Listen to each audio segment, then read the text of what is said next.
پس از سالهای سخت نهایت به وطن برگشتم. این همان زمانی بود که آرزوهایم باید عملی می شدند.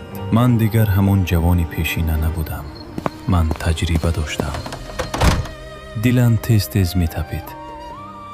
این لحظه برای من بسیار مهم بود. آنها را دیدم چنان یادت کردیم و فهمیدم همه‌اش ارزنده بود. من بسیار چیزا رو آموختم. آرزو دارم یک سرویس کشایم. پسرم، ما با مادرت هر کاری که کنی راضی هستیم. آن شب آرام خواب رفتم با یک فکر در سرم. عادل، ساز، خوب. شنیدم تو سرویس گیبریدی میخوای کشایی. البته اما در تاجیکستان خودم یگان کس هست که درباره این ساحه داند. من بار شنیده بودم در глазной یک آخوند گفتنی آدم میفهمیده است.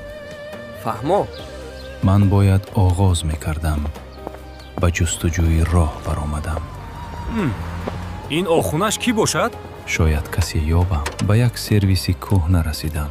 آخونجان؟ آخونجان؟